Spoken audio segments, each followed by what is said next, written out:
Hello students. So today we are discussing about factors affecting electric resistivity. Electric resistivity में मैंने पहले video बना दिया था, इसकी डेफिनेशन फार्मूला आपने पढ़ लिया था। वहाँ हमने बताया था कि ये मटेरियल पर डिपेंड करती है और टेम्परेचर पर करती है ना। अब हमारे पास एक इसका फार्मूला भी है, क्योंकि हमने करंट का फार्मूला निकाल लिया है in the term of relaxation time tau. So let's discuss about again which factors and how these factors are affecting electric resistivity. Okay, so we know by the Ohm's law that V is equal R is equal to V upon I. V is equal to IR होता है ना।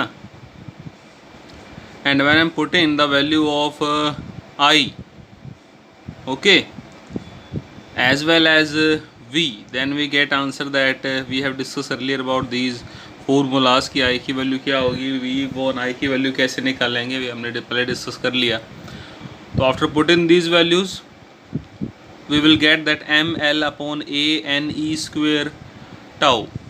ठीक है, वहाँ पर जो L जो है वो लेंथ है आपके कंडक्टर की, ए क्रॉस सेक्शन एरिया है, एन जो है वो नंबर डेंसिटी है, number of electrons per unit volume, M जो है मास है इलेक्ट्रॉन का, जो ई जो है वो उस पर चार्ज है। अगर आपको ये V बाई आई का फॉर्मूला मैंने M L upon A N E square tau कैसे लिख दिया, तो आप कमेंट सेक्शन में पूछें, मैं आपको पुराने वीडियो का लिंक भेज दूंगा। ओके, हमारे पास एक और फॉर्मूला है रो का, R की फॉर्म में, R is equal to rho L by A. ठीक है, तो ये दोनों फॉर्मूले रेजिस्टेंस के हैं, तो जब हम कंपेयर करें तो हमारे पास एक रो का फॉर्मूला आ जाएगा, and this formula will be M upon N E square tau. Got it? So resistivity of material will be calculated if we know the mass of electron। ये constant parameter है, सबको याद होगा, एग्जाम में print होके आएगा। E की value हमको पता है, याद है। If we know the n, number of electrons per unit volume, number density, and tau, relaxation time for this conductor of free electrons, then easily we can calculate what is the electric resistivity of that material। इस पे question आ सकता है, इसलिए हमने इस पे एक छोटा सा वीडियो तैयार किया है। ठीक है, अब पहला फैक्टर कि R जो है वो 1/n के प्रोपोर्शनल है। And what is n? Number density. That means number density जब बढ़ेगी देन रो जो है वो कम हो जाएगा, डिक्रीज हो जाएगा, है ना। And since the value of n depends upon the nature of material, hence resistivity of the conductor depend upon the nature of material. ये हमने पहले भी कहा था, रो जो है वो जिस मटेरियल की हम बात कर रहे हैं उसके नेचर पर डिपेंड करता है। अब हमने बता दिया भी कैसे डिपेंड करता है, because R proportional to 1/n and n depends not on the nature of material, the direct mean that rho is depends upon the nature of material. Okay, इसी फॉर्मूले से एक और बात सामने आ रही है, that rho proportional to 1/tau। tau is the relaxation time, average relation time for free electrons.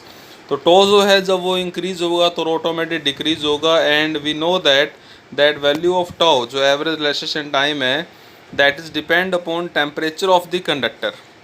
ठीक है, तो रो जो है वो टो पे डिपेंड करता है, टो टेम्परेचर पे करता है, means rho will be depend on temperature of that material. तो resistivity of conductor change with temperature. अब अगर हम टेम्परेचर को इंक्रीज़ करेंगे तो टो पे क्या इफेक्ट पड़ेगा? When we increase the temperature tau जो है वो डिक्रीज़ हो जाएगा। अब ये आप इजीली समझ सकते हैं, क्योंकि हमने पढ़ा था ड्रिफ्ट वेलोसिटी में, टो जो है वो दो कोलिजन के बीच में जो टाइम लग रहा है दैट इज़ रिलैक्सेशन टाइम, वो है टो। और जो टो 1 टो 2 हर एक हमने निकाला था कोलिजन का, और उन सब का एवरेज जो है that is average relaxation time tau. You can see the video of drift velocity which is uploaded on my channel.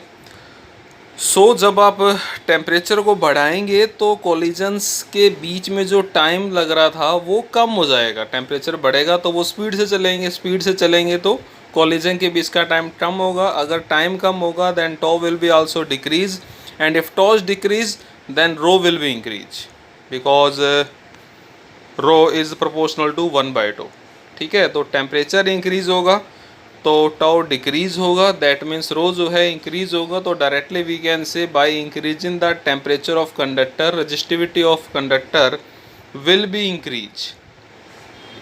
अब अगला पॉइंट ये आता है कि हम कैसे फाइंड आउट करेंगे व्हाट इज़ द फॉर्मूला और what is the relation, what is the mathematical expression which showing the relation between temperature of the conductor and resistivity of the conductor. So this is my upcoming video, wait for it. यहाँ हमने सिर्फ ये समझा है कि resistivity जो है उसको कौन कौन से फैक्टर्स जो हैं वो इफ़ेक्ट करेंगे, और रजिस्टिविटी का एक और फार्मूला हमने पढ़ लिया। एक तो फार्मूला हमने पहले पढ़ा हुआ है that R equal to rho L by, इससे रो निकाल सकते हैं। एक और आ गया that rho is equal to m upon N E square tau. Got it.